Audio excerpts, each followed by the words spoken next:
안녕하세요. 너무 반갑습니다. 네. 저는 홍콩 이공대학에서 지금 12년 반, 네, 12년, 거의 13년째 가르치고 있는 김선아라고 합니다.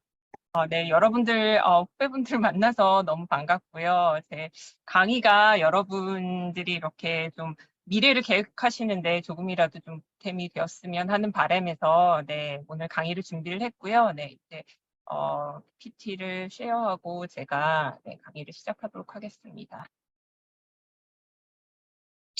그러면 지금 PPT 잘 보이시나요? 네, 그러면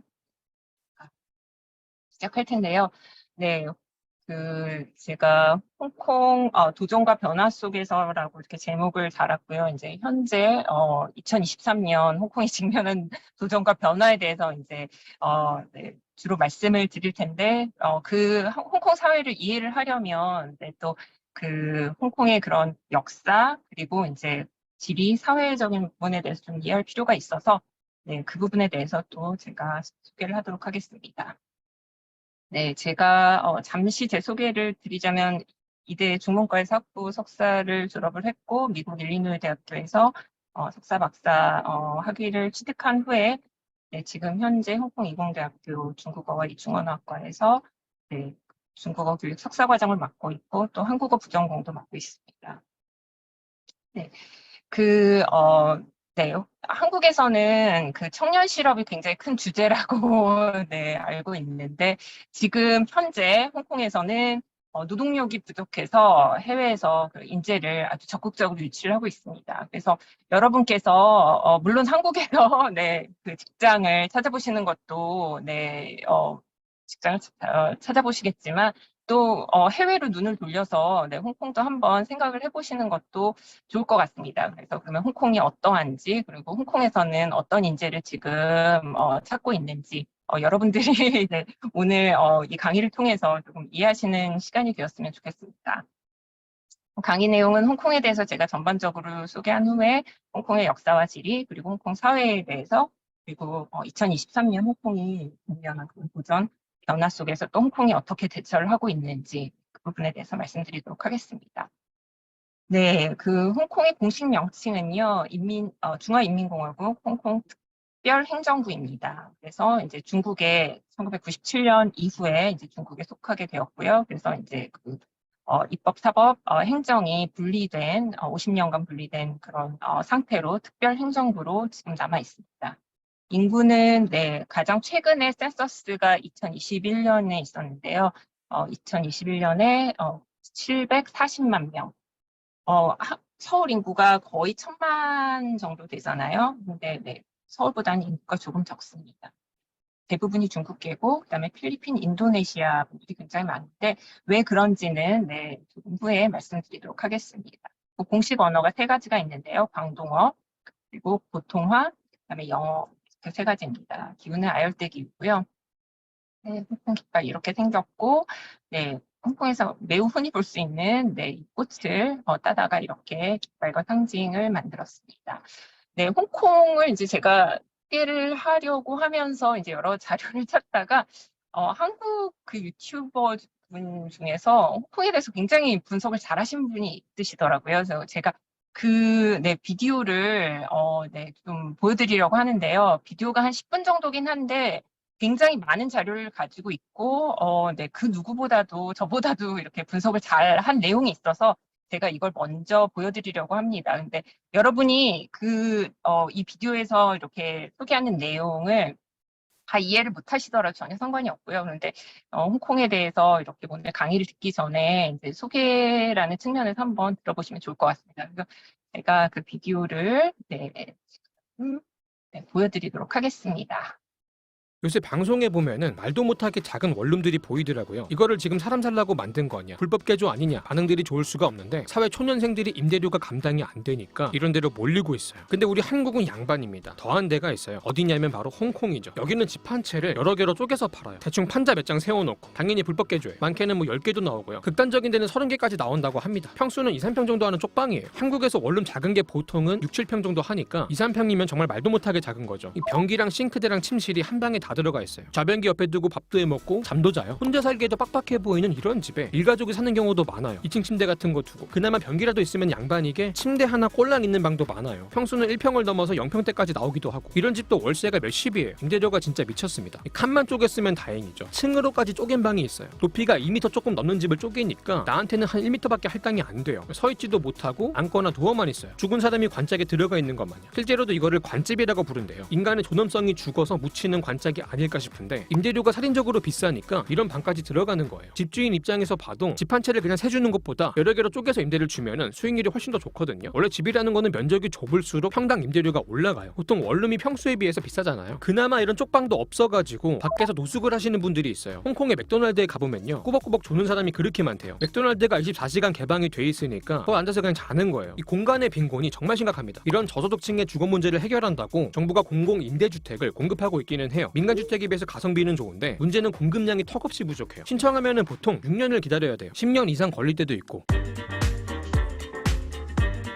이게 저소득계층만 좁은 곳에 사는 것도 아니에요. 소득이 높은 전문직도 마찬가지예요. 물려받은 재산이 많은 게 아니면 작은 오피스텔이나 원룸에 사는 경우가 많아요. 아예 저소득층이랑 마찬가지로 집 한 채를 여럿이서 나눠 쓰기도 해요. 다만 여기는 조금 자발적으로 그러고 있는 게 아파트 하나를 여럿이서 같이 임대해서 쉐어하우스로 쓰는 경우가 많거든요. 문제는 이런 아파트조차도 좁다는 거죠. 한국은 25평이나 34평이 제일 인기가 있는데 홍콩은 15평짜리가 굉장히 흔해요. 방도 작고 거실도 작고 부엌도 작고 뭔가 되게 다 작아요. 이런 데서 4인 가족이 살아요. 근데 이런 집들이요, 평당 1억이 그냥 넘어요. 15평짜리 조그만 아파트가 15억, 20억이 우습게 나와요. 30평대로 가면은 40억, 60억이 그냥 나와요. 웬만한 사람들은 엄두도 못 내는 거죠. 이런 데 살고 있으면 그냥 진짜 부자예요. 오죽하면 흉가가 인기가 많대요. 사람이 죽어서 가격이 떨어진 집을 흉가라고 하는데 원래 홍콩도 중화권이라서 풍수지리에 되게 집착하거든요. 이 사람이 죽은 데서 산다는 거는 상상도 못할 동네예요. 그래서 흉가가 크게는 50%까지 가격이 떨어지는데 워낙에 싸니까 이것도 인기가 있는 거죠. 다음으로 이게 집 안쪽만 좁은 것도 아니에요. 집 밖으로 나가잖아요. 도시 자체가 좁아 터졌어요. 세계에서 가장 비좁고 빽빽한 도시예요. 이게 지금 정상적인 도시일까 싶을 정도로 아파트들이 다닥다닥 붙어있거든요. 닭장이나 새장 같아요. 그냥 침을 모아가지고 세게 뱉으면은 앞건물에다 맞출 수도 있어요. 진짜로. 근데 홍콩이 참 신기한 게 불 끄고 보면 또 장관이거든요. 중심 도시를 가면은 야경이 엄청나게 화려하죠. 여기 하나만큼은 아시아의 자본이 집중이 된 글로벌 금융도시라는 게 확 느껴져요. 낮에는 닭장이고 밤에는 네온 사인이 반짝이고 영화에서나 보던 디스토피아 도시 같습니다. 빈부격차가 극심한 미래 도시 느낌이 나요. 이 공간이 부족하다 보니까 공간의 가격이 비쌀 수밖에 없어요. 특히 집값은 전 세계에서 제일 비싸요. 평당 집값이 세계 1등입니다. 진짜 비싼 아파트는요, 평당 7억이 넘어요. 30평이면은 실사문 21에서 200억이 넘네. 미쳤네. 그리고 상대적인 집값도 비싸요. 홍콩 사람들이 버는 돈에 비해서 이 소득 대비 집값도 1등이에요. 10년 이상 1등을 유지해 왔어요. 홍콩에서 중간 정도 버는 사람이 월급을 단 한 푼도 안 쓰고 모아도 집 한 채 사는데 20년이 넘게 걸립니다. 근데 홍콩은 물가랑 임대료가 엄청 비싸잖아요. 월급 받아봐야 먹는 거랑 월세로 다 나가요. 이 돈 절대 못 모으고요. 사실상 집을 못 사는 거예요. 당연하지만 상가도 비싸요. 상가 임대료가 세계에서 제일 비싼 동네도 홍콩에 있습니다.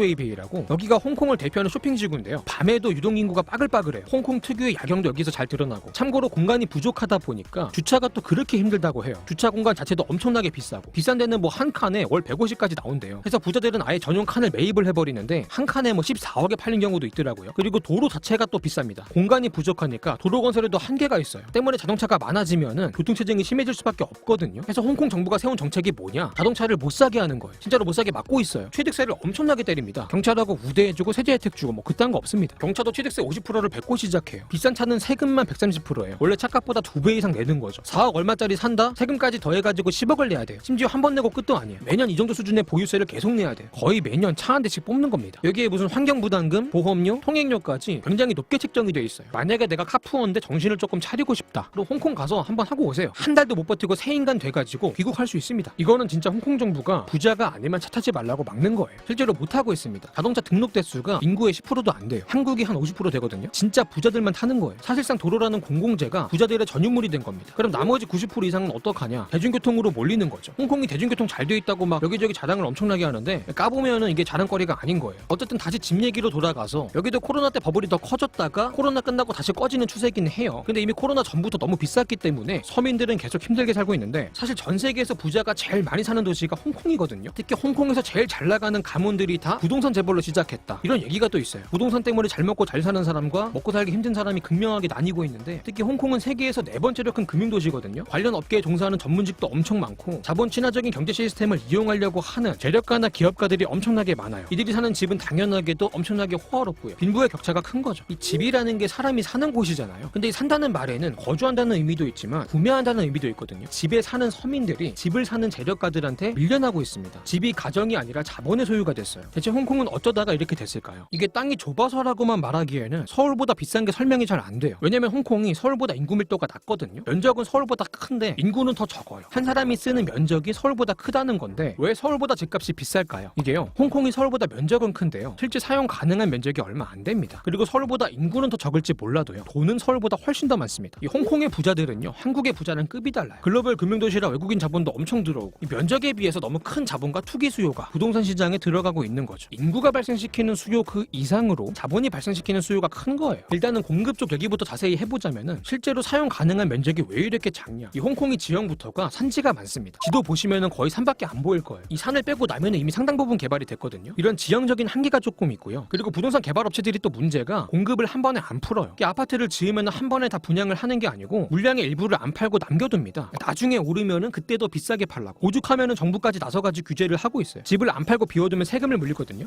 다음으로 제도적인 특징이 있는 게, 홍콩은 토지 제도가 왜곡이 돼 있어요. 토지의 99% 이상이 정부 소유거든요. 민간에선 토지를 소유할 수가 없어요. 사용권만 장기 임대를 받는 구조예요. 대신에 이 사용 기간 동안에는 개발도 할 수 있고 건물도 지을 수 있고, 이 건물에 대해서만큼 소유권도 가질 수 있어요. 그래서 땅은 정부 소유, 건물은 민간 소유, 이렇게 구분이 돼 있는 거죠. 왜 이런 식으로 돼 있냐? 과거에 아편 전쟁에서 영국이 청나라한테 이기면서 홍콩이 영국의 식민지로 넘어갔잖아요. 그러다가 150년 뒤에 다시 중국에 돌려주게 되는데, 당시에 중국은 홍콩을 직접 통치하기보다는 홍콩에 자치권을 주기로 약속을 하게 돼요. 홍콩이 중국에 속해 있다는 걸 인정만 하면은 내정에 간섭하지 않겠다 해가지고 중국이 한 나라 안에 2개의 정치 체제를 인정하게 됩니다. 이거를 일국양제라고 부르는데, 그렇게 홍콩은 중국이랑은 다른 나라처럼 운영이 됐고 식민지 시절의 시스템을 그대로 이어갔어요. 과정에서 영국이 가지고 있던 토지에 대한 소유권도 홍콩의 자치정부로 그대로 넘어가게 된 거죠. 어쨌든 홍콩 정부는 이 토지에 대한 소유권을 바탕으로 부동산 시장에 대한 강력한 통제권을 갖게 됐거든요. 사실 경제는 부동산이랑 같이 가기 때문에 모든 정부는 부동산 시장을 통제하고 싶어 해요. 그런 의미에서 이 홍콩 정부가 정말 엄청난 권력을 갖게 된 거죠. 문제는 이 정부가 토지 공급을 제한하고 있다는 거예요. 토지를 찔끔찔끔 풀고 있어요. 이게 집값이 오르는 원인 중에 하나가 되고 있고 서민들을 고통받게 하고 있다, 이런 비판을 받고 있거든요. 아무래도 이게 공급은 사회주의적으로 통제가 되고 있는데, 반대로 수요는 자본주의 경제 원리에 따라서 계속해서 커지고만 있다 보니까 수요에 비해서 공급이 계속해서 부족한 왜곡이 발생하는 거예요. 그러면 정부는 왜 이렇게 토지를 공급을 안 하고 있냐? 사실 이 홍콩 정부의 재정 수입원 중에서 제일 큰 게 부동산 수익이라는 게 되게 중요해요. 정부가 땅 장사로 먹고 살고 있기 때문에 땅값이 비싸면 비싸질수록 돈을 더 많이 버는 구조예요. 정부 입장에서는 비싼 땅값을 유지하고 싶겠죠. 어떻게 유지할까요? 공급을 제한하는 겁니다. 공급이 줄면은 가격이 오르니까. 이런 식으로 정부 배떼지만 불리자고 서민들 배고리하는 거는 외면하고 있다, 이런 비판적인 주장들이 나오고 있는데, 정부는 당연히 인정하지 않아요. 여기도 나름 명분이 있습니다. 마구잡이로 난개발이 되면은 부자 동네에만 집중 개발이 될 거고 투기 수요가 더 커질 거고 환경도 파괴될 수가 있다, 이렇게 말하고 있어요. 특히 97년에는 아시아 금융위기가 터지면서 투자자들이 아시아에서 돈을 빼가지고 탈출을 했잖아요. 우리 한국도 이때 외화가 자꾸 빠져나가니까 외환 위기를 맞게 됐고, 홍콩도 이때 막 자본이 빠져나가려고 하니까 금융시장이 망하고 이 금융으로 바치고 있던 부동산도 같이 망했어요. 그러다가 시간이 많이 지나가지고 회복을 조금 하나 싶었는데 2002년에 전염병이 유행을 해버려요. 사스 기억하시죠? 나라 경제가 독감에 걸려가지고 꺼져가던 불씨에다가 막 기침을 해요. 바람 불면서 불을 다시 키웁니다. 해서 위기 기간 동안에는 정부가요, 부동산 시장을 살리는 정책을 피거든요. 그 중에 하나가 공급을 줄이는 거예요. 이때는 공공주택도 공급을 중단했어요. 문제는 이 공공주택에는 저소득층이 산다는 거죠. 결국은 저소득층이 제일 타격을 받은 거예요. 나라의 위기를 극복한다고 가난한 사람들을 희생시킨 겁니다. 그나마 다행이었던 거는 수요가 크게 증가하는 호재가 찾아왔어요. 이때쯤 중국의 경제가 급성장을 시작하거든요. 2010년에는 일본을 제끼고 중국이 GDP 2등을 찍었어요. 정말 무섭게 성장하던 시기였는데, 근데 이 중국과 홍콩의 경제는 아주 밀접하게 연관이 돼 있잖아요. 중국은 자기 본토보다 더 개방적인 홍콩을 통해서 글로벌 시장과 연결이 돼 있기 때문에 홍콩이 중국의 출입구 역할 같은 거를 해요. 해서 이 성장한 중국의 부가 그대로 홍콩으로 들어왔고, 중국의 성장이 홍콩의 성장으로 이어지게 됩니다. 그렇게 홍콩은 위기를 넘기고 경제가 성장함에 따라서 사람들의 소득이 증가하게 됐고, 그만큼 부동산 수요가 증가하게 돼요. 특히 엄청난 부를 얻게 된 중국의 부자들이 홍콩의 부동산을 사들이기 시작하면서 투기 수요가 또 증가하게 됩니다. 사실 이 홍콩 부동산에 대한 수요가 높을 수밖에 없는 게, 홍콩이 투자 가치가 큰 것도 있지만은 살기에도 꽤 괜찮은 도시예요. 단 부자들이 사는 동네에 한정해서 내가 부자라는 가정 하에서 라는 조건이 있지만, 일단은 경제적인 이점이 있는 게 임금을 많이 주니까 전문직들이 많이 오고요. 경제 시스템이 자본 친화적이라서 세금은 적게 내고 규제는 유연하고 경제활동의 자유도가 높다 보니까 자산가나 투자자, 기업가들이 부자들이 많이 들어와요. 사회적인 시스템이나 인프라도 잘 돼 있어서 거주의 편리함이나 생활 환경의 질이 높고요. 치안 좋고 사법 시스템은 합리적이고 대중교통도 잘 돼 있고 의료 인프라까지 잘 돼 있어서 오래 살고 싶은 부자들이 또 많이 찾습니다. 교육적으로도 글로벌 인재를 키우기 좋은 환경이라서 자녀 교육을 목적으로 이민을 오는 경우도 많아요. 정치적으로도 중국에 비하면 민주적이고 훨씬 더 자유롭고 안정적인 편이었어요. 물론 최근엔 중국이 내정 간섭을 강화하고 여러 가지 비민주적인 제도를 도입하면서 예전만큼은 민주적이라고 보기 어렵지만 어쨌든 돈만 있으면 정말 살기 좋습니다. 그래서 중산층이나 부자들이 많이 찾고 이들이 전부 홍콩의 부동산을 사고 있죠. 이 부자들이 만들어낸 어마어마한 구매력이 홍콩의 집값을 엄청나게 올려왔던 거예요. 그리고 한 가지 또 특이한 점이 홍콩 달러가 미국 달러에 연동이 돼 있어요. 홍콩 달러를 가져가면은 고정 환율로 미국 달러로 바꿔주거든요. 미국 달러의 가치가 떨어지지 않는 한은 홍콩 달러의 가치 역시 떨어지지 않습니다. 기축 통화인 미국의 달러가 홍콩 달러의 가치를 보증해주는 거죠. 덕분에 홍콩의 금융시장은 가치가 안정적이다. 이런 믿음이 바탕이 됐기 때문에 외국인 투자를 유치할 수 있던 거고 이게 홍콩의 경제 성장이 유지가 될 수 있었던 비결 중에 하나예요. 근데 갑자기 지금 이 얘기를 왜 하고 있냐?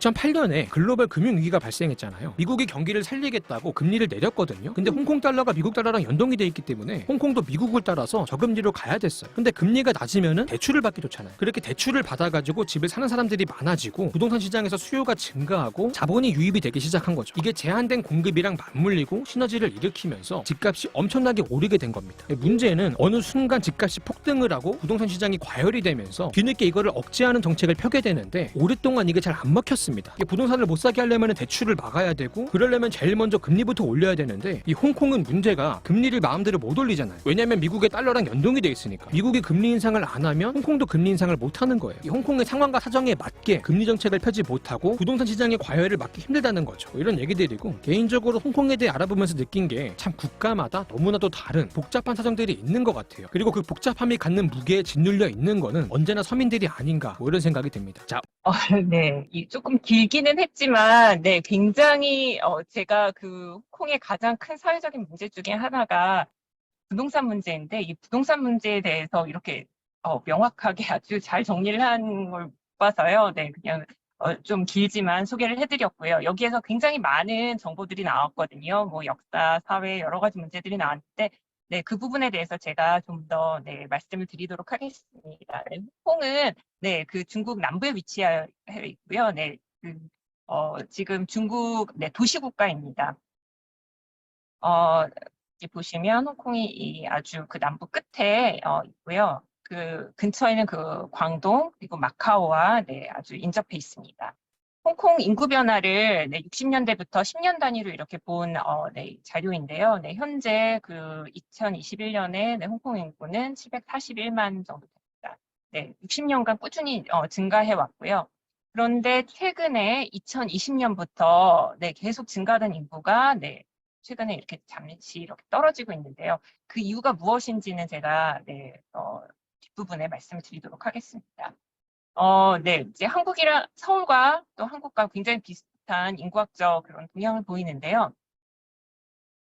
그 중에서 조금 한국과 다른 점은 뭐냐면 홍콩에서는 홍콩에서 태어난 사람들이 60%밖에 안 된다는 점이에요.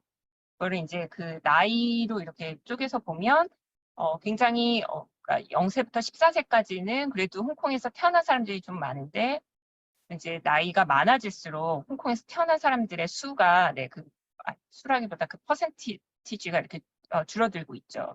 그 말은 다시 말하면 15세에서 24세 네, 그러니까 고등학교, 중고등학교, 대학교 때 이제 이민 오는 사람들이 많다는 거고 또 일을 위해서 이민 오는 그런 인구들이 많고 그래서 이민 온 사람들이 이제 홍콩에 이렇게 정착해서 계속 살고 있기 때문에 보시면 홍콩에서 나이가 많아질수록 홍콩에서 태어난 사람들의 인구가 인구의 퍼센트가 줄어드는 것을 보실 수 있습니다. 여기에서 이제 이민자가 굉장히 많다라는 거 이 도시에 볼 수 있으시고요. 한국과 비교를 하면 이게 굉장히 극명한 차이인데요. 한국은 네, 굉장히 그 한국에서 태어나서 나고 자란 사람들이 대부분이죠. 외국인 수를 보니까 4% 정도밖에 되지 않더라고요. 그래서 한국과 홍콩의 가장 큰 차이점 중에 하나는 네, 홍콩은 이민자가 굉장히 많다. 이민을 나가는 사람도 많고 이민을 들어오는 사람들도 굉장히 많습니다. 그래서 그런 면에서 그 모빌리티, 그 유동성이 굉장히 많은 도시입니다. 홍콩은 기후가 아열대 기후여서요. 5월부터 네, 9월까지는 이제 한국의 한여름이라고 보시면 됩니다. 그래서 기후가 보시면은 최고 기온이 이제 30도에서 이제 뭐 올라가서, 근데 최저 기온이 중요하죠. 여름에 이제 25도. 그러니까 25도 이상이면은, 그 최저 기온이 25도 이상이면은 네, 굉장히 더운 건데, 네, 홍콩은 그 5월부터 9월까지 네, 이렇게 더운 날씨를 유지하고 있습니다. 굉장히 덥고 습한 기후가 1년에 반 정도라고 보시면 됩니다.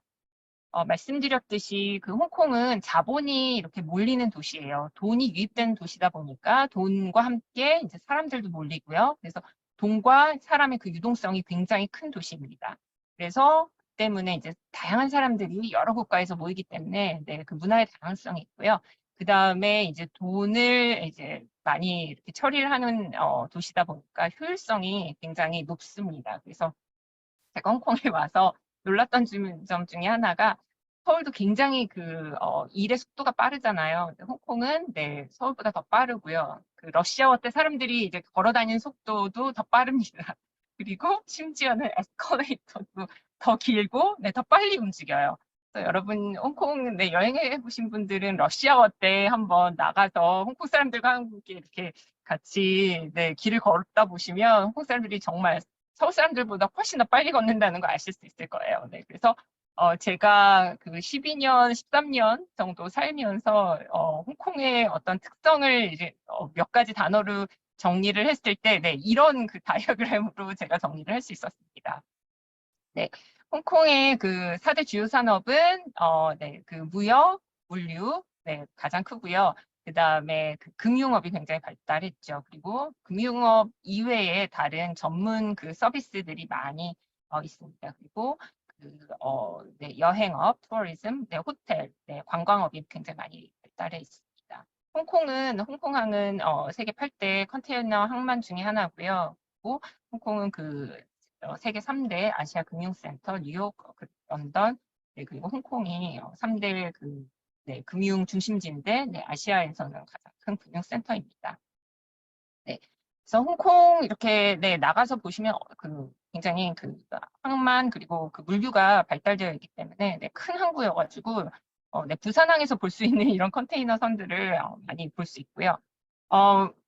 대한민국이랑 비교를 해보자면 대한민국은 제조업이 네, 주류잖아요. 근데 홍콩은 도시국가다 보니까 이렇게 제조를 할 수 있는 환경은 안 되고 이런 서비스, 네, 그런 서비스가 발달한 그런 국가입니다. 그래서 무역, 물류, 네, 그다음에 금융, 네, 전문 분야 서비스, 네, 네, 리걸 서비스 그러니까 법률 서비스도 굉장히 많은데요. 네, 그래서 홍콩에 보면 이제 제가 이렇게 홍콩에서 만나게 된 사람들 중에 그 변호사들이 굉장히 많아요. 그 변호사들이 이제 뭐 프랑스, 뭐 미국, 영국, 네, 여러 그런 로펌들이 들어와 있습니다.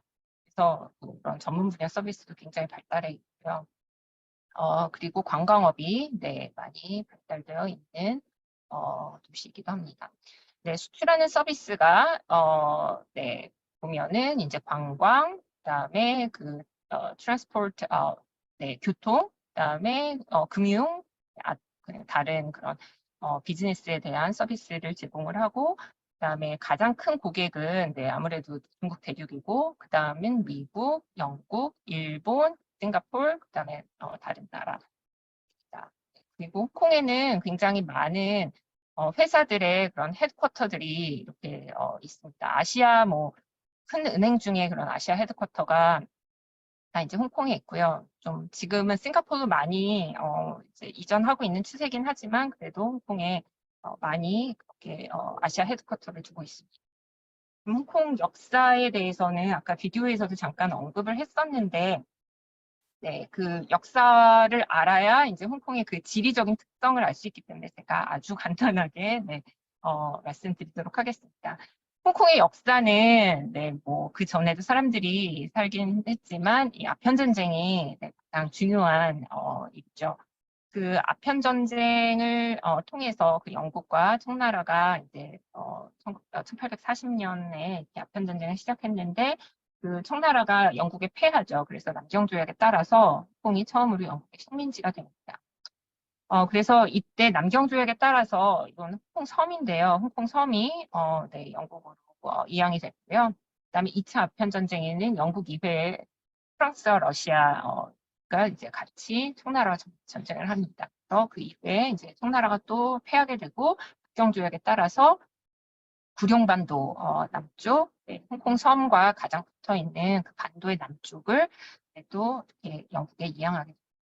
이후에 또 청나라가 영국의 그 신계 지역이라고 하는 가장 넓은 지역, 이 지역을 1898년에 99년간 무상으로 임차를 하게 됩니다. 그래서 이제 이게 19세기 홍콩에서 일어났던 홍콩에 있어서는 가장 중요한 사건이었고요. 이후에 20세기에 이제 홍콩에 일어난 주요 사건들을 살펴보면 1941년에 이제 일본이 홍콩을 한 4년 정도 점령을 하거든요. 홍콩 가보신 분들이 여행해 보신 분들도 좀 느끼실 텐데요. 홍콩 사람들이 일본을 굉장히 좋아하고요. 일본 여행도 많이 가고 일본 뭐 슈퍼마켓도 있고 일본 사람들도 많이 살고 있고요. 또 4년 동안 일본이 홍콩을 점령했지만 그 일본에 대해서 이렇게 한국처럼 악감정이 있는 게 아니라 일본이 이제 한국은 이제 30년 이상을 이렇게 식민 지배를 했기 때문에 이제 조금 그런 감정이 다른 것 같아요. 이제 굉장히 짧았기 때문에. 아니, 홍콩을 방문하시면 홍콩 사람들이 일본에 대해서는 굉장히 그 호감을 갖고 있다라는 발견하시게 될 거예요. 그런데 이제 2차 대전에서 일본이 패망을 하면서 홍콩은 다시 영국 지배를 받게 됐고요. 49년에 중국 대륙에서는 공산주의가 되었지만 홍콩은 그때 영국의 지배를 받고 있었기 때문에 영국의 식민지로 계속 남아 있습니다. 70년, 80년대에 경제 발전을 했고요. 그래서 이제 보시면 50년대, 60년대, 70년대 이렇게 발전상을 보실 수 있습니다. 90년대. 그리고 그 홍콩이 이제 신기를 99년 동안 영국에 이제 빌려주는 조건이었는데요. 이제 영국에서 이제 99년이 이제 97년이 이제 99년이 되는 해였기 때문에 80년대부터 이제 홍콩을 어떻게 할 것인지 그것에 대해서 중국과 영국이 이제 계속적으로 논의를 시작합니다. 이제 1984년 12월 19일에 이제 서명을 하게 되는데요. 이제 홍콩을 1997년 7월 1일에 중국에 이양을 하겠다라는 이런 약속을 하게 되죠. 이제 중국의 등소평이 홍콩 그러면 어떻게 할 것인가? 중국과 같은 공산주의 국가로 이렇게 그 체제를 변환시킬 것이냐? 그거에 대해서 이제 등소평이 그러지 않고 50년간 중국에는 속하지만 홍콩의 시스템을 인정을 해주겠다. 일국 양제라고 얘기를 하거든요. 하나의 그 국가, 중국이라는 국가지만 1997년 이후에도 홍콩의 시스템을 유지를 하겠다. One Country, Two System이라는 제도를 이렇게 약속을 합니다. 그래서 양제, 그래서 홍콩은 입법, 사법, 행정에 있어서 중국 대륙과는 완전히 분리되는 고유의 체제를 이제 인정을 해주기로 하죠. 그래서 97년 7월 1일에 이제 홍콩의 주권이 영국에서 중국으로 넘어가게 됩니다. 그래서 영국의 150년간의 홍콩 지배가 끝나게 되고요. 홍콩의 역사를 알면 홍콩의 지리를 이해를 할 수 있는데요. 그 홍콩도 서울처럼 지하철이 잘 발달되어 있습니다. 홍콩의 지리를 이제 세 지역으로 나눌 수 있는데요. 홍콩섬, 홍콩섬이 가장 먼저 영국에 이양이 됐었죠. 그래서 홍콩섬, 그다음에 이제 구룡반도 두 번째로 영국에 이제 활용이 된 지역이고, 그다음에 신계, 마지막으로 영국에 넘어간 지역이죠. 그 역사적인 순서에 따라서 또 발전의 순서도 이렇게 이와 같은데요. 그래서 홍콩섬이 가장 많이 발전이 되었고, 그 다음이 구룡반도, 그 다음에 신계 지역. 그래서 홍콩의 인구 밀도를 보시면요, 홍콩섬, 이 가장 인구 밀도가 높고, 그 다음이 이제 구룡반도, 그 침사추이라고 하는 그 지역, 가장 높고, 그 다음에 이제 다른 지역이 인구 밀도가 낮은 편입니다, 상대적으로. 그 홍콩섬은 센트럴 지역이 이제 홍콩의 역사, 정치, 경제 중심이고요. 그 빅토리아 항구 남쪽에 있는 섬입니다. 여러 가지 역사 장소와 관광 명소가 있고요. 여러분이 이제 홍콩이라고 이제 텔레비전이나 이런 데서 이제 보는 홍콩, 저희가 알고 있는 그런 이런 네, 그런 높은 빌딩이 있고 야경이 멋있는 지역이 네, 센트럴 지역.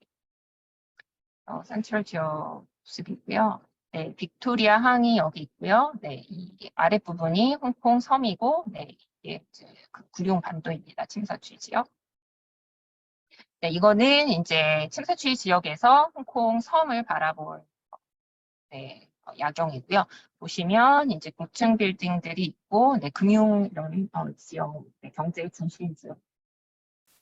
네, 그 홍콩 섬에서 이제 가장 유명한 산이 빅토리아 피크인데요. 네, 거기 트램을 타고 올라갈 수 있고요. 이제 그 구룡반도가 이제 그 다음으로 인구 밀도가 높은 지역인데요. 네, 그 홍콩 섬과 이 신계 지역의 중간에 위치하고 있는데, 네, 홍콩 인구의 48%가 또 이 구룡 작지만 이 지역에 거주하고 있습니다. 침사추이가 구룡의 중심입니다. 그리고 신계는 가장 넓지만 네, 사람들이 덜 살고 있는 지역이고요. 네, 보통 이렇게 산이 많고 국립공원이 이렇게 많이 있습니다. 그래서 이제 홍콩의 이제 지리적인 특징은 있고요. 네.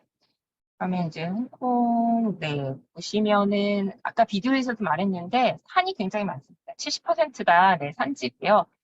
그런데 이, 한국은 산지가 많지만, 그래도 많이 개발을 했잖아요. 근데 홍콩 정부는 네, 의도적으로 이렇게 산지를 개발하고 있지 않아요. 그래서 홍콩이 서울보다 인구가 높다고 아까 전에 비디오에서도 얘기를 했죠. 네, 그래서 여러 가지, 네, 홍콩의 이제 모습이고요. 네, 홍콩의 이제 사회에 대해서 제가 이제 말씀을 드릴 텐데, 홍콩, 네, 2016년, 센서스고 가장 최근의 센서스 결과는 2021년인데요. 2016년과 거의 네, 비슷한 양상을 보이고 있습니다. 네, 중국계가 가장 많고요. 그 다음에 이제 다른 민족으로는 필리핀, 인도네시아, 그 다음에 백인, 그 다음에 인도 사람, 네팔, 그 다음에 파키스탄, 타이, 일본, 그다음에 그 외의 국적들이 이제 2016년에 있었는데, 네, 비슷합니다. 조금 바뀐 게 이제 필리핀 사람들의 인구가 조금 더 많아졌고, 인도네시아 사람들 수가 적어졌다는 건데, 네, 그런 비율을 보자면 거의 비슷합니다. 네, 이거는 어디에서 네, 출생했는지 출생지에 따른 또 건데요. 2016년과 2021년 네, 통계를 보시면 네, 홍콩에서 태어난 사람들이 62%고요. 대륙, 마카오, 대만, 네, 중국계 다른 중국 지역에서 태어난 사람들이 30%, 그다음에 완전 다른 외국에서 태어난 사람들이 8.4%.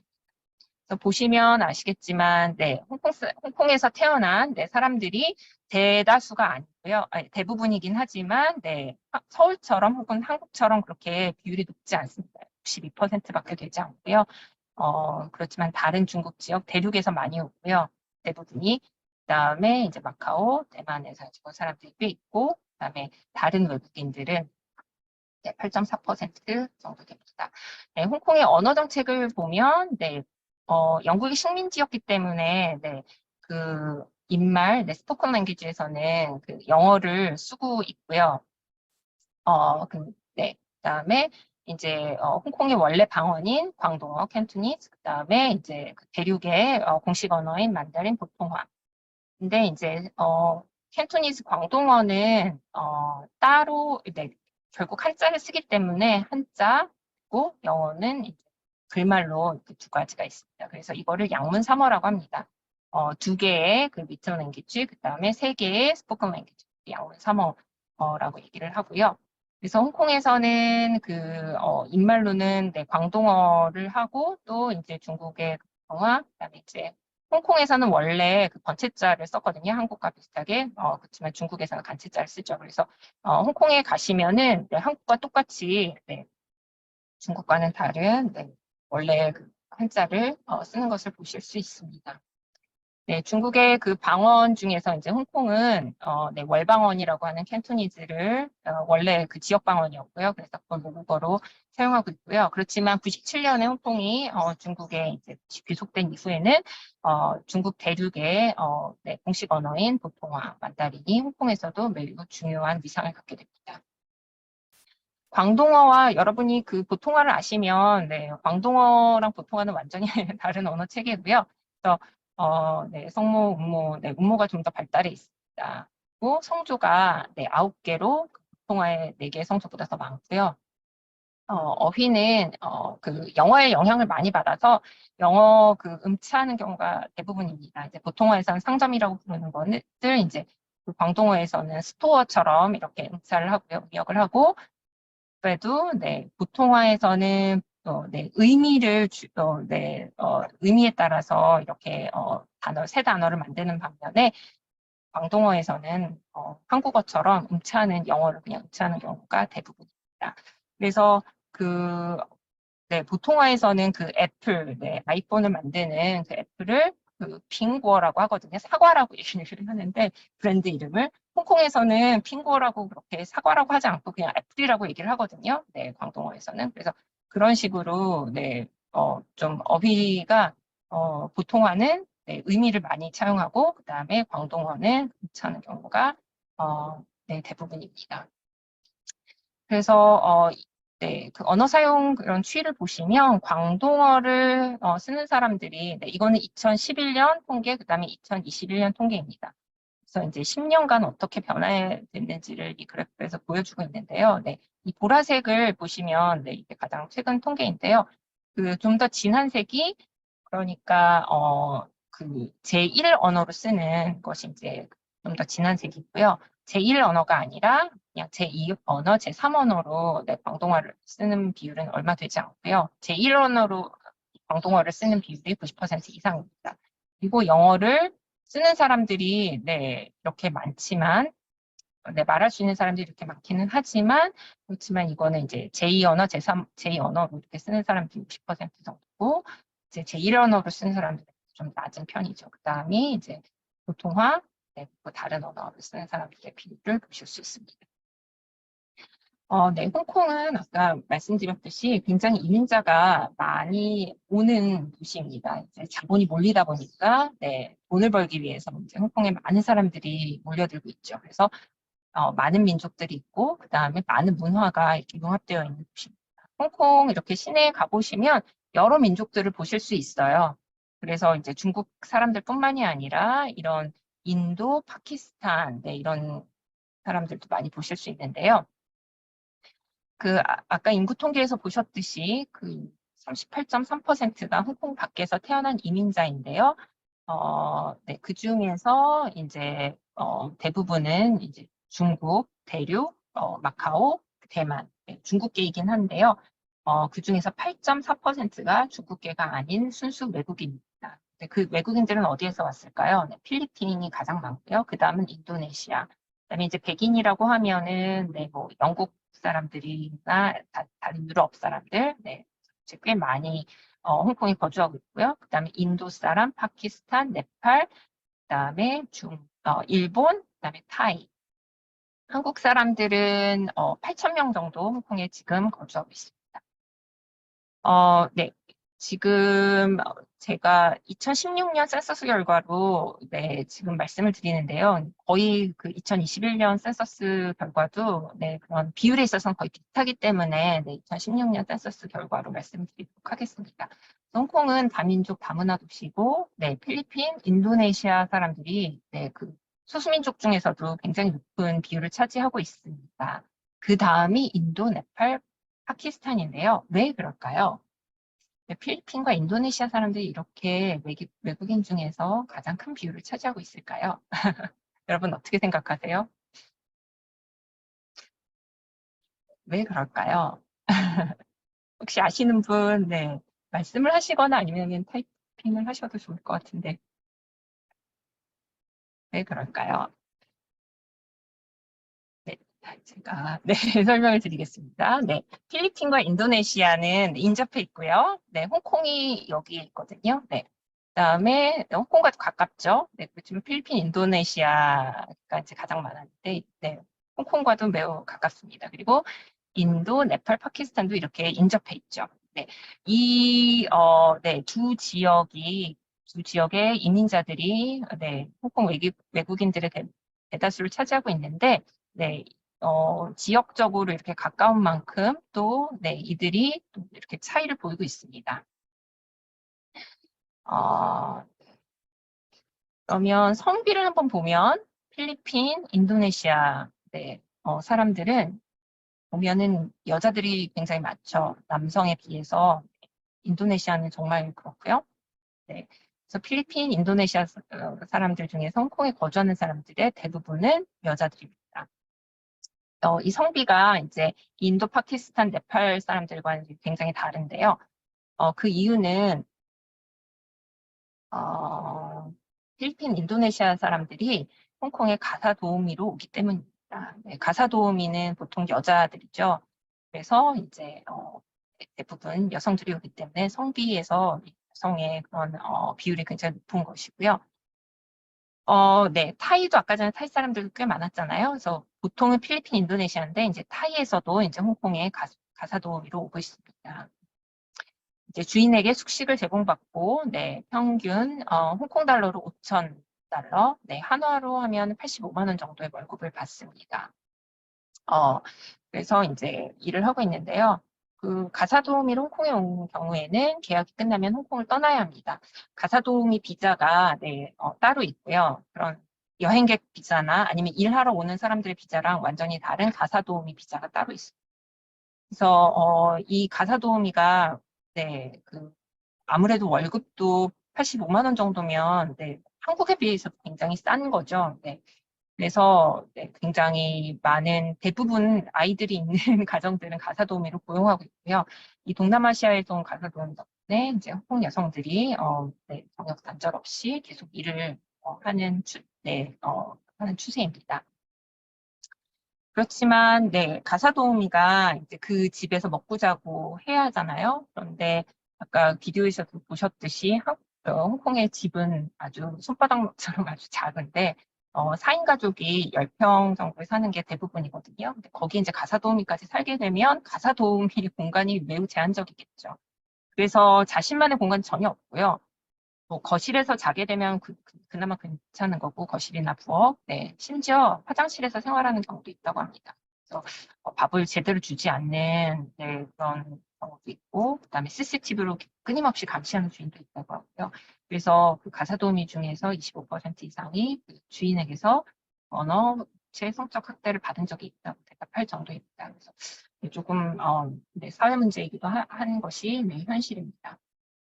그래서 여러분 홍콩에 방문을 해보셨다면 토요일이나 일요일 날 홍콩의 이제 주요 관광지 아니면 거리에 나가보시면 이렇게 그 남아시아계 여성들이 네, 완전히 도로를 점령하고서 하루 종일 있는 걸 보실 수 있으세요. 이분들이 37만 명 정도가 되기 때문에 뭐 이분들이 갈 수 있는 그런 것도 마땅치 않고 이분들이 또 돈이 많은 것도 아니잖아요. 그래서 그냥 거리에다가 이렇게 자리를 펴고 네, 그냥 네, 이렇게 나와서 이렇게 지내는 겁니다. 그래서 일주일에 하루 휴가를 받거든요. 그래서 그 휴가 받은 날 이렇게 나와서 친구들도 만나고 네, 이렇게 좀 자유로운 생활을 누리고 있는 것을 보실 수 있습니다. 이제 외국인들이 처음 홍콩에 방문했을 때 저도 마찬가지고요. 주말에 나갔는데 왜 이렇게 이건 무슨 광경이지 했는데 나중에 알고 보니까 가사도우미들이 이제 나와 있는 네, 휴일을 즐기는 곳이 네, 이런 모습이고요. 그럼 이제 두 번째 그 이민자, 네, 보면 두 번째 그룹의 이민자를 보면 인도, 네팔, 파키스탄계 사람들인데요. 네, 필리핀이나 인도네시아 사람들과는 이제 다르게 굉장히 성비가 균형적으로 되어 있죠. 네, 심지어 남자들이 더 많은 경우도 있는데요. 그래서 네. 이 인도, 네팔, 파키스탄 사람들은 영국 식민지 시대에 이제 홍콩에 이주를 했다가 이제 눌러 살게 된 경우입니다. 그래서 이제 이 사람들이 인도, 네팔, 파키스탄계 사람들은 이제 홍콩에서 결혼도 하고 아이도 낳고 네, 이러면서 이제 살게 된 경우입니다. 그래서 이분들이 이제 아이를 낳아서 이제 그 아이들이 이제 2세대, 이제 3세대까지도 이제 홍콩에 살고 있는데 이분들은 집에서는 네, 그 광동어나 뭐 중국어를 전혀 쓰지 않으니까 네, 쓰지 않지만 학교에서는 광동어로 네, 이제 수업을 해야 되니까 읽기, 네, 한자, 특별히 한자 읽기 쓰기는 매우 떨어집니다. 광동어는 이제 구어로는 어느 정도는 할 수 있지만, 읽기 쓰기 한자로 한다는 거는 굉장히 외국인으로서는 어렵죠. 그래서 이제 홍콩 그 초중고등학교에서 이제 홍콩 아이들과 같이 경쟁을 하게 되면 아무래도 한자 읽기 쓰기는 떨어지니까 성적이, 네, 비교적 좋지 않고요. 그래서 고등교육까지 받는 경우가 많지 않습니다. 대학까지 가는 경우가 많지 않고요. 그래서 이제 홍콩 사회에서 이제 빈곤층으로 전락을 하게 됩니다. 그런데 네, 그래서 이제 요즘에 이제 홍콩의 사회 문제로 대두되고 있는 것들이 이제 인도, 네팔, 파키스탄계 학생들이 이제 그 홍콩의 그 공교육에서 굉장히 그 수가 늘어나고 있는 거예요. 한국처럼 홍콩 사람들은 아이를 낳지 않는데 이 인도, 네팔, 파키스탄계 사람들은 이제 아이들을 여러 명 낳으니까 네, 이제 이 사람들의 그 인구가 이제 계속 늘어나고 있어서 이제 홍콩에서는 이제 공교육에서 이 남아시아인들을 어떻게 해야 할 것인가. 교육 문제가 이제 사회 문제로 이제 한 10년 전부터 대두가 되었는데요. 그래서 공교육은 모두 광동어로 이루어지는데 가정에서는 광동어를 쓰고 있지 않아서 말하기 듣기는 어느 정도 가능하지만 읽기 쓰기 한자로 하는 것이 너무 어려워서 이제 성적이 좋지 않고 그래서 이들의 그런 한자 읽고 읽기 쓰기를 이제 보양시켜야 된다라는 네, 사회 문제가 대두가 되었죠. 그래서 이제 홍콩 정부에서는 남아시아 학생들에게 그 광동어와 한자 읽기를 이제 지원을 하고 있습니다. 제 정부에서 보시면 네, 이 표는 이제 2013년부터 2020년 동안 얼마나 그 네, 유치원 그다음에 초등학교, 중고등학교에서 남아시아계 학생들의 수가 지금 늘어나는 분포를 보실 수가 있고요. 그래서 이제 홍콩 정부에서 여러 가지 제도를 통해서 네, 재정 지원을 통해서 이 학생들에게 이제 그 한자 읽기 쓰기를 네, 제고하는 그런 노력을 벌이고 있습니다. 그래서 홍콩 정부에서 지금 지원하는 금액이 네, 계속적으로 늘어나고 있고요. 그런데 이제 학교 입장에서 보자면, 네, 선생님들도 그렇고, 이거는 굉장히 처음으로 직면하는 문제인 거예요. 그러니까 학교에서도 이 학생들을 별로 받고 싶지 않거든요. 그래서 이제 정부에서 이 학생들이 얼마나 들어왔느냐, 그 남아시아계 학생들의 숫자에 따라서 이제 또 그 지원금을 늘리고 있습니다. 그래서 이제 학교에서 네, 그 좀 더 이 학생들을 이렇게 많이 받아들일 수 있도록. 그래서 그 지원금을 많이 제공을 해서 이제 뭐 이 학생들을 위한 특별 중국어반, 특별 교재 교수 방법을 이제 개발하도록 하고 있고요. 그다음에 방과 후에 이제 중국어 교육 실시하고 그다음에 그러니까 여름학기에 이제 특별 또 네, 반을 편성해서 이렇게 네, 지원을 하고 있습니다. 그래서 이제 학교에서는 뭐 다른 네, 이런 지원금을 받아서 이제 선생님들 수를 늘린다거나 그다음에 또 이런 남아시아계 그런 조교를 쓴다거나 아니면은 관련 그런 학습 자료를 구입한다거나 네, 그런 것으로 이렇게 지원금을 사용하고 있습니다. 그리고 이제 홍콩 정부에선 지원금 이외에도 남아시아 학생들의 부모들에게 그 아이들을 중국어 교육하는 네, 중국어로 하는 그런 유치원을 보낼 것을 독려하고 있습니다. 네, 보통 유치원에 잘 안 가고 바로 이제 초등학교로 가는데 이게 아니라 이제 광동어로 하는 그런 유치원부터 보내면 아무래도 네, 광동어에 노출이 되니까 이제 초등학교, 중고등학교 가서는 좀 더 나아지겠죠. 그걸 독려하고 있고 또 대학 입학 시험에서도 이제 중국어 과목이 있는데 남아시아 학생을 위한 특별 중국어 네, 시험이 있습니다. 그리고 이 남아시아 학생을 위한 교사 재교육을 또 이제 독려하고 또 그것에 대해서 이제 지원을 하고 있습니다.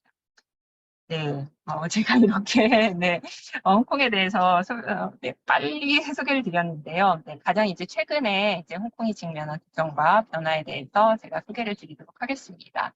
이 부분이 뭐 오늘 네, 강의에 있어서 가장 중요한 부분이라고도 할 수 있겠는데요. 네, 지금 홍콩이 직면한 문제라면 네, 지금 홍콩을 떠나는 이민자 수가 계속적으로 늘고 있습니다. 대규모 탈홍콩 이민은 최근에도 있었는데요. 네, 1984년에 이제 홍콩이 중국으로 반환되는 것이 이제 확정된 그 전후로 이제 홍콩 사람들이 정말 많이 이민을 갔거든요. 영국이나 캐나다, 네, 다른 지역으로 많이 갔는데, 네, 또 97년에 이제 홍콩이 이제 정말 중국으로 반환될 즈음에 또 대규모 이제 이민이 있었습니다. 그래서 그때 이제 홍콩 사람들이 캐나다로 그때는 많이 갔다고 제가 들었는데요. 그래서 캐나다의 그 집값이 홍콩 이민자 때문에 이제 올랐다라는 얘기도 있어요. 네, 그런 현상도 있었고요.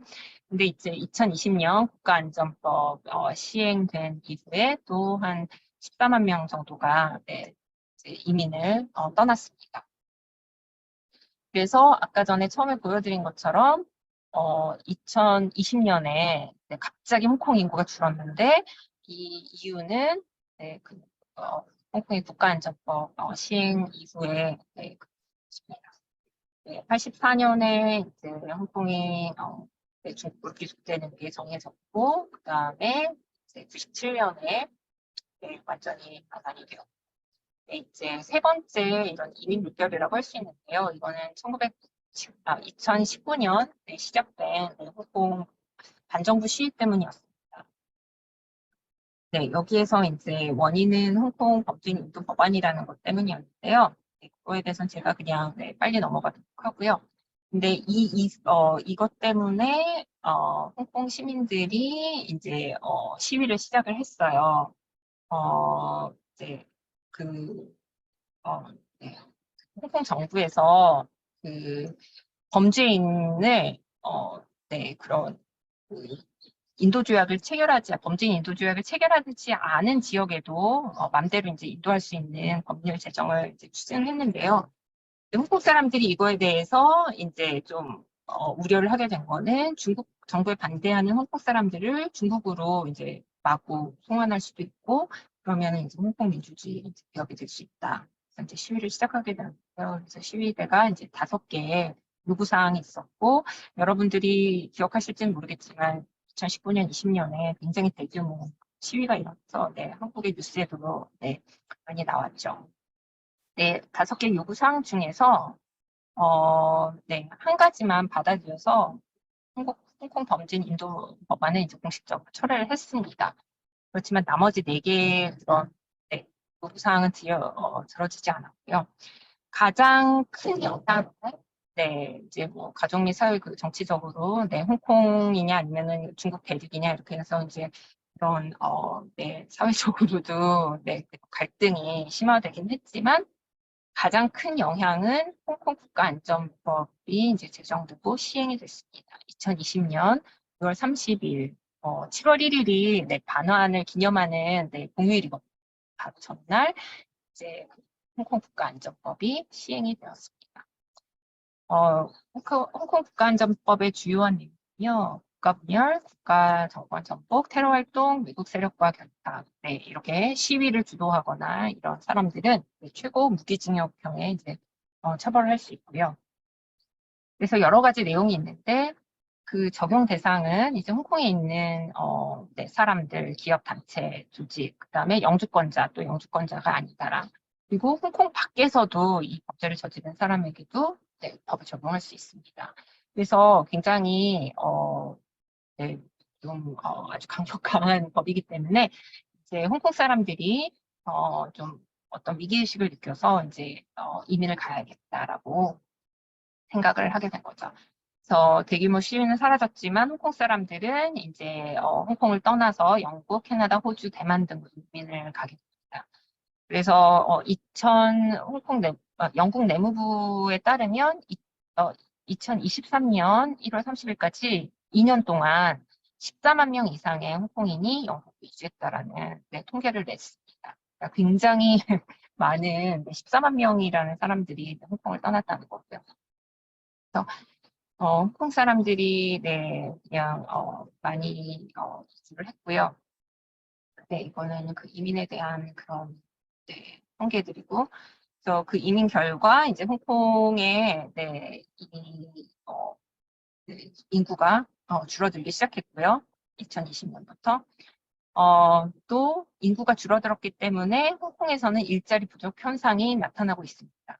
그래서 네, 그리고 이민자도 많지만 또 퇴직한 사람들도 이제 같이 맞물려서 14만 개의 그런 일자리 부족 현상이 지금 일어나고 있습니다. 그래서 수십 년 동안 가장 큰 노동인구 감소를 기록했는데요. 홍콩의 고용주 515 중에서 85%가 노동력 부족을 겪고 있다고 이렇게 답을 했고요. 노동 수요가 증감에 따라서 그 향후 2년간 기업들이 직원 채용에 더 많은 어려움에 직면할 것을 예상하고 있습니다. 정보기술, 엔지니어링, 그다음에 영업 마케팅, 위험관리 기술 같은 전문가에 대해서 수요가 높고요.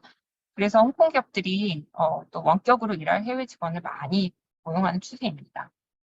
그래서 가장 최근에 5월 16일에 지난달 5월 16일에 그 홍콩 정부에서 인재 목록을 발표를 했어요. 해외에 있는 더 많은 고급 인재를 유치하기 위한 목적이었는데요. 그 이전에는 인재 목록을 2018년에 이제 만들었는데 그때는 13개였는데 지금 그 직업군을 51개로 늘렸습니다. 그래서 올해부터 향후 2년간 매년 최소 3만 5천 명의 인재를 홍콩으로 유치할 계획을 하고 있습니다.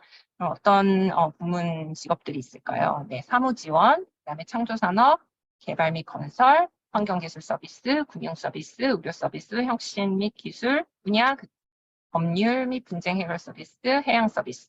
네, 여러분이 이런 전공을 하고 계시다면 홍콩에서 일하는 것도 한번 고려할 만하실 것 같아요. 그래서 여기 제가 웹사이트를 올렸는데 홍콩 탤런트 리스트가 있습니다. 이 웹사이트에 들어가 보시면 이 직업군에서 어떤 조건을 요구를 하고 있는지 좀 더 볼 수가 있도록. 그러면 그래서 홍콩이 지속적으로 이건 10년 단위를 보면 제가 말씀드렸듯이 홍콩에서 1984년에 대규모 이민 물결이 있었고 또 1997년에 이민 물결이 있었지만 10년 단위로 보자면 지속적으로 홍콩 인구는 늘고 있었고요.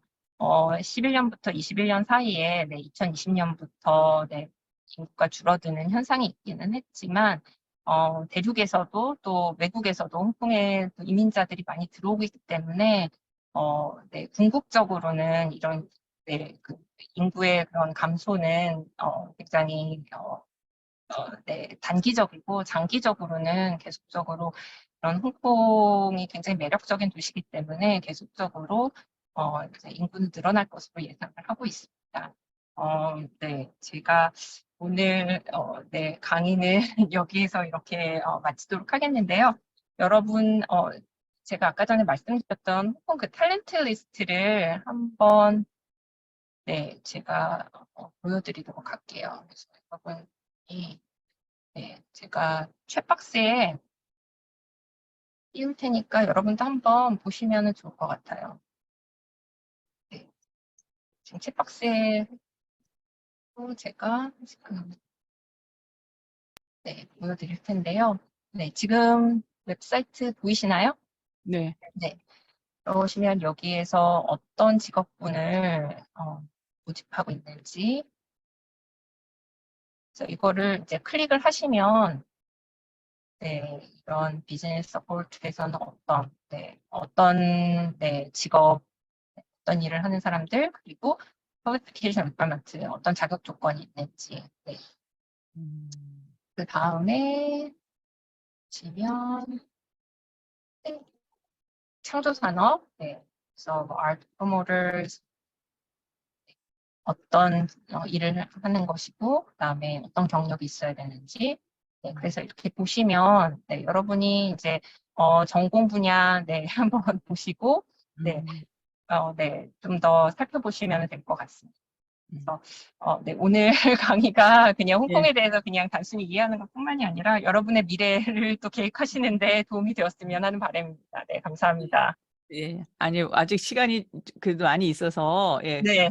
선생님께 좀 질문하거나 좀 궁금한 거 그런 거 했으면 좋겠습니다. 선생님께서는 지금 그 아까 한국어과 부전공 또 주임 교수시잖아요. 그러니까 그 홍콩에서는 한국어를 배우려는 학생들이 많이 있나요? 어떤가요? 네, 많이 있습니다. 저희 매년 40명에서 50명 정도 이제 부전공을 하는 학생들이 지원을 하고 있고요. 그래서 뭐 부전공을 신청을 했다가 뭐 이렇게 철회하는 학생들도 있어서 그렇긴 하지만 그래도 총 한 100명에서 120명 정도 지금 현재 있습니다. 예. 네, 그러면 한국어 뭐 한국어뿐만 아니라 뭐 일본어나 뭐 다른 것도 원래 많아서 많은 건지 아니면 한국어만 유난히 많은 건지 뭐 요새 한류의 어떤 그런 영향도 많이 좀 있는지 그런 것도 궁금하고. 네네. 한류의 영향 당연히 네, 있고요. 그 한류가 홍콩에서는 한 2005년, 6년, 7년부터 이렇게 시작이 됐다고 해요. 그래서 네, 이런 아이돌 그룹에서 네, 원더걸스 부터 시작을 해가지고 대장금, 네, 그 이후로 이제 한국에 대한 문화에 대한 관심이 늘어나서 이제 저희 학교에서는 2010년에 네, 부전공을 설치를 했고요. 또 2010년에 이제 홍콩대학에서는 이제 한국어 전공을 설치를 했습니다. 그래서 홍콩에서 이제 주요 대학이라고 하면 8개 대학이 있거든요. 네, 그 정부의 이제 지원금을 받는 대학이 8개가 있는데, 이제 이 8개 대학은 이제 주요 대학이라고 보는데, 이제 8개 대학 중에서 이제 홍콩대에만 이제 한국어 전공과 이제 부전공이 있고요. 이제 다른 4개, 5개 대학에서는 이제 부전공만 한국어를 네, 이제 설치를 했습니다. 예. 네. 아니 선생님께서 이제 홍콩에 이제 이렇게 저기 재직하게 되신 것도 보면은 그러니까 미국의 일리노이 대학교 굉장히 좋은 대학교잖아요. 근데 이제 네. 거기 미국에 또 중국 유학생들이 굉장히 많고 이런데 또 중국 학생들도 다 홍콩 거기 이렇게 취업하고 싶어 하고 그럴 텐데 선생님께서 홍콩에 거기 이게 홍콩 폴리텍 대학교가 굉장히 좋은 대학교잖아요. 근데 거기에 이게 취업하게 되신 거는 일단 제가 뭐 들린 얘기하면은 이제 김설환 선생님은 영어도 잘하고 그다음에 중국어도 잘하고 심지어 한국어도 잘한다. 그래서 그렇다는 얘기를 이제 들었습니다. 그러니까 도리어 보면은 그러니까 그 해외에서는 이게 한국인들이 도리어 중국 학생들보다 더 경쟁력이 있다 뭐 이렇게 얘기를 들었어요. 선생님은 어떻게 보세요? 우리 학생들. 네, 분명히, 네, 제가 한국어를 할 수 있는 것 때문에 저희 학과에 네, 채용이 된 거는 맞고요. 근데 이제 그건 이제 그 한국어를 저희 학과에서 한국인 교원을, 한국어를 담당할 수 있는 교원을 또 뽑으려고 했는데, 이제 제가 마침, 네. 근데 제가 그 한국어 포지션에 지원을 한 건 아니었고, 그 중국어 교육에 이제 지원을 그렇죠. 했는데, 네. 마침 저희 학과에서 또 한국어 부전공을 설치를 했는데, 그래서 이제 포지션이 2개가 나온 거였죠. 네. 한국어 네, 부전공을 맡을 사람과 그 다음에 이제 중국어 석사 과정을 맡을 사람을 이제 2명을 찾고 있었는데, 네, 저를 고용을 하면 2가지를 다 얻을 수 있기 때문에 학과 입장에서는 굉장히 네, 효율적이라고 생각을 해서 이제 저를 고용을 하게 된 거고요. 네, 그래서 제가 한국어를 할 수 있었던 것이 굉장히 큰 메리트로 작용을 할 수 있었죠. 네. 근데 이제 그 한국어를 할 수 있는 것이 네, 네 당연히 네, 뭐 어느 2개를 하는 것보다는 3개를 할 수 있는 게 당연히 이제 도움이 되지만 그게 이제 그 상황에 따라서는 좀 달라지는 것 같아요. 저 같은 경우에는 이제 3가지를 다 할 수 있는 것을 이제 저희 학과에서 요구를 했기 때문에 이제 도움이 됐던 거고 한국어에 대해서 전혀 네, 중요하지 않는 그런 직군의 경우에는 혹은 직업 환경의 경우에는 그렇게 이제 메리트가 되지는 않겠죠. 네. 예. 근데 이제 한국어에 대한 수요는 계속 늘어나는 거는 확실한 것 같습니다. 해외에서. 예. 네. 아니 그리고 아까 그 동남아시아 쪽에 남아시아 쪽에 그 사람들에게 이제 중국어 교육이 필요하다. 특히 이제 한자 교육이 많이 네. 필요하다. 제가 오늘 처음 들으면서 선생님 또 그 박사 논문이 그 한자 교육 아닙니까? 네, 네. 네, 그래서 네. 이게 선생님이 이렇게 시대를 앞서가신 것 같아요. 거기서. 그렇지는 않고요. 근데 이제 저는 제가 이제 광동어를 못하니까요. 네, 광동어 이제 보통과는 완전히 다른 언어여서 네, 제가 보통화는 할 수 있지만 광동어는 전혀 못하기 때문에 이제 조금 한계는 있는 것 같아요. 이제 그러니까 이런 아까 전에 말씀드렸던 남아시아계 학생들이 이제 홍콩 그 공교육에서 받는 그런 쓰는 언어는 광동어거든요. 아니라. 그래서 대부분의 학교에서는 이제 광동어를 쓰기 때문에 이제 한자 교육도 이제 한자 음도 네, 이제 보통화 발음이 아니라 이제 광동어로 하는 거죠. 그래서 이제 음. 제가 논문을 이제 보통화 네, 한자 교육을 했지만 그것을 이제 직접적으로 적용하기에는 조금 홍콩에서 조금 어려운 점이 있어서 네, 이거를 좀 광동화로 바꿔서 이렇게 조금 네, 적용을 해보려고는 하고 있습니다. 예. 네, 아, 저는 선생님도 그 박사 논문이 참 이렇게 굉장히 인상이 깊은 게 뭐냐면, 그러니까 한자를 어떻게 가르칠 것이냐. 근데 그 네, 방법론에 있어서는 서양의 그 언어 교육 그 방법론을 가지고 한자를 이렇게 그 도구 삼아서 이렇게 하신 그게 사실은 뭐 이 한자 문화권에서 특히 홍콩이나 뭐 다른 데 홍콩뿐만 아니라 굉장히 많이 유용할 것 같습니다. 근데 네, 우리나라에 아직 이제 우리나라는 한자보다는 이제 한글 전용 정책이 너무나도 성공적으로 끝나는 바탕에 우리 한국 사람들이 점점 한자를 모르고 있거든요. 그래서 네, 참 그런 점이 매우 안타까운 것 같아요. 그래서 네, 사실 어떻게 보면은 한자가 그 요즘 우리 한국 사람들 맨날 영어 공부하는 거는 아주 뭐 별 얘기 없으면서 옛날에 중국이 세계의 중심이었을 때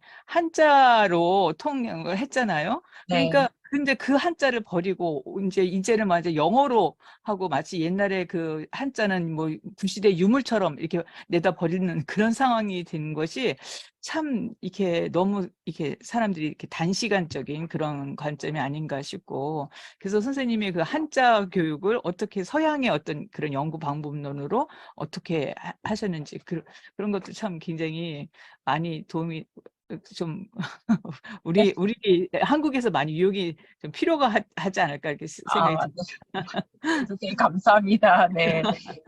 네, 아니, 좀 도움이 되었으면 중국어를 배우시는 분들한테 도움이 되었으면 하는 바람에서, 네, 논문을 쓴 것이었고요. 네. 네. 예. 또 우리 여기 조한나 학생 우리 중문과 학생이에요. 열심히 아, 듣고 네. 있는데. 예. 우리 네. 학생 뭐 궁금한 거 없어요? 질문사항. 아, 네, 질문상, 네, 편하게 네. 아무거나 말씀해 주시고요. 네. 네. 네. 아니, 만약에 질문이 없으시면 제가 굉장히 많이 뛰어넘었는데 제가 좀 더 네. 자세하게 네, 또 설명을 드릴 수 있으니까 제가 네, 아, 비디오도 하나 더 보여드리려고 했는데 네, 좀 시간이 없는 것 같아서 좀 안 보여드린 예, 것도 예, 있고 하니까요. 예, 네, 예. 편하게 해주시면 좋을 것 같아요. 네. 한나호 궁금한 거 있어. 응. 저 이중언어학과가 무슨 걸 연구하는지 궁금해서 여쭤보고 싶습니다. 아, 네, 네, 좋은 질문이시고요. 네, 감사합니다. 아, 제가 저희과 홈페이지를 한번 보여드릴게요. 그 페이지 보여드리는 게, 네. 네, 그 이중언어학과라는 것이 이제 그 중국어와 그다음에 영어, 그다음에 중국어와 한국어, 중국어, 일본어, 네 이런 식으로 중국어 외에 이제 다른 언어도 이제 같이 이제 연구한다라는 의미에서 이제 이중언어라고 얘기를 했고요. 잠시만요, 제가 네 스크린샷을 하도록 하겠습니다. 저희 학과 네 저희 학과 페이지인데요. 과에서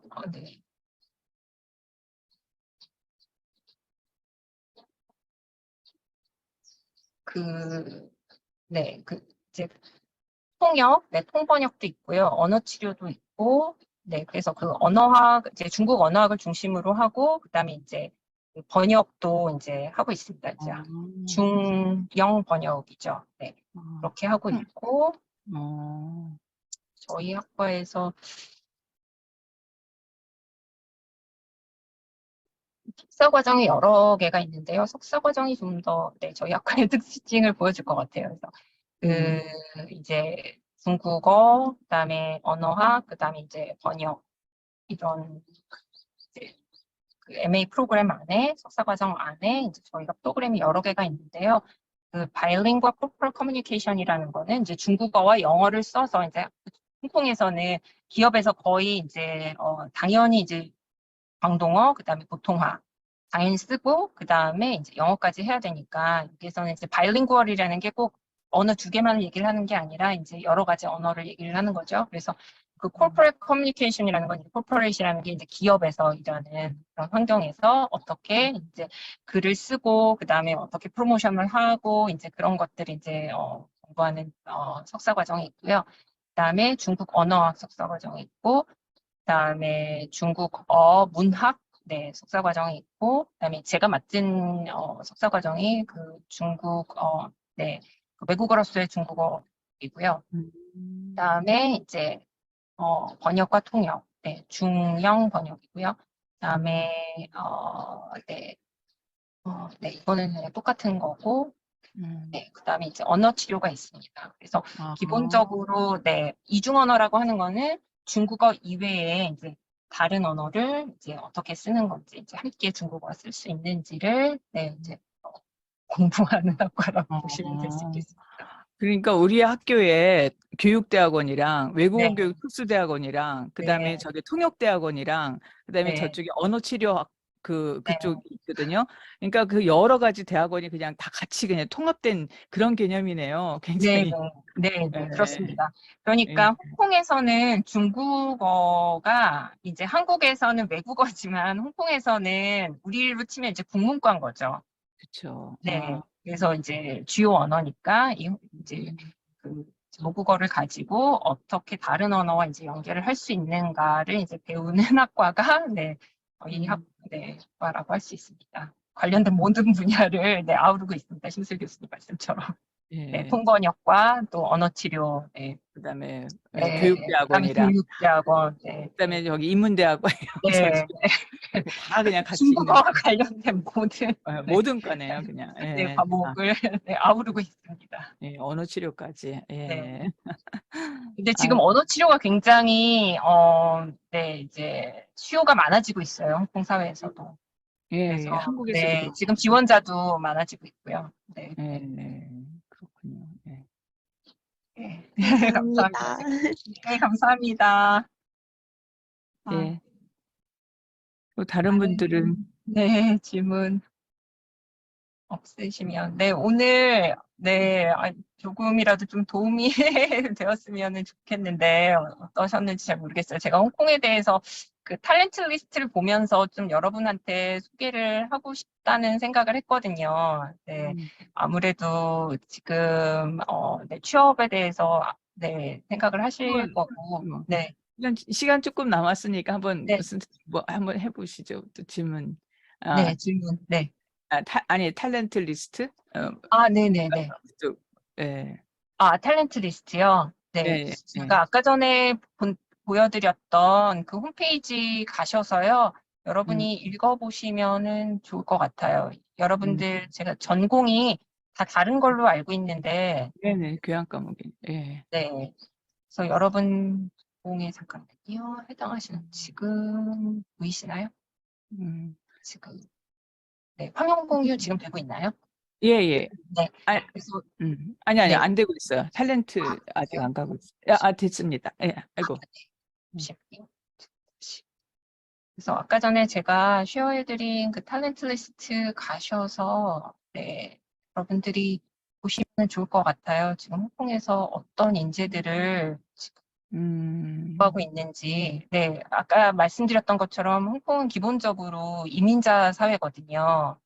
그래서 이제 네, 외국인들이 살기 매우 좋은 환경이에요. 그리고 아까 전에 비디오에서 좀 부동산 문제를 부각을 해가지고 굉장히 부정적인 면을 많이 얘기를 했는데, 네, 홍콩은 네, 물론 그런 부동산 문제도 있지만 굉장히 효율적이고, 그다음에 네, 굉장히 문화적으로도 다양하고, 그래서 젊은 시절에 한번 살아보면 도움이 많이 되는 그런 많이 배울 수 있는 그런 도시인 것 같습니다. 뉴욕하고 뭐 비교를 할 수는 없겠지만 뉴욕도 굉장히 다문화 이제 다민족 도시잖아요. 그렇게 굉장히 액티브하고 다이나믹하고 이제 그런 부분이 서울보다 더한 것 같아요. 더 많다라는 의미가 더 국제적이기 때문에 더 많은 나라에서 이제 모여든 사람들이 함께 일하고 함께 생활을 하기 때문에 여러 가지 문화적으로도 네, 많이 배우고 네, 이렇게 잘할 수 있는 그런 환경인 것 같습니다. 분들이 관심이 있다면 네, 탤런트 리스트 좀 더 보시고 네, 한번 지원을 해보시는 것도 좋을 것 같아요, 여러분. 그 온라인으로 지원할 수 있더라고요. 그래서 관심을 가지시고 홍콩에도 네, 원격으로 일할 수 있는 서울에 있지만 이렇게 홍콩에서 일할 수 있는 인력들도 많이 찾고 있으니까 네, 이거는 이제 정부에서 발표한 리스트고요. 그냥 개인적으로 이제 그런 홍콩 네, 이제 회사 같은 것도 이렇게 네, 이제 관심을 가지시고 지원을 보시는 것도 한 방법이지 않을까 생각을 합니다. 네, 한국에서는 네, 뭐 네, 이제 취업하기가 너무 어렵다고 하는데 이제 너무 한국에만 이렇게 갇혀 있지 마시고 네, 해외에도 눈을 돌려보시는 것도 좋지 않을까 해서 네, 소개를 드렸습니다. 예, 고맙습니다. 제가 강의 초 시작하시기 전에 선생님 너무 준비를 많이 하셔서 이거 시간 내에 끝내실 수 있으시겠어요? 제가 이렇게 막 엄포를 드렸더니 선생님께서 그냥 막 하셔가지고 도리어 시간을 남을 줄 몰랐어요. 저도 깜짝 놀랐어요. 네. 아니요. 네. 아니, 그런데 제가 네. 너무 빨리 진행해서 여러분들이 좀 너무 정신없지는 않으셨을까. 네. 그렇지만 네, 네. 파워포인트에 좀 더 자세한 내용들이 있으니까, 네, 수업 후에 네. 여러분들이 네, 파워포인트 읽어보시면서, 네, 한번 정리를 해보시면 될 것 같습니다. 네, 고맙습니다. 제가 녹화를 한 거를 또 다시 한 일주일 동안 올려놓거든요. 그러니까 아마 학생들이 또 궁금한 거 있으면 또 찾아볼 수 있지 않을까 싶습니다. 예. 그리고 또 또 여러분 또 궁금한 거 있으시면 또 선생님께 쪽구를 남겨주세요. 그럼 제가 선생님께 잘 전달을 해드리겠습니다. 예. 그럼 오늘 여기까지 하도록 하겠습니다. 예, 선생님 너무 강의 정말 열강을 해주셔서 너무 감사드립니다, 선생님. 아니요, 감사합니다. 네, 여러분 만나 뵙게 돼서 너무 반갑습니다. 네, 감사합니다. 고맙습니다. 예.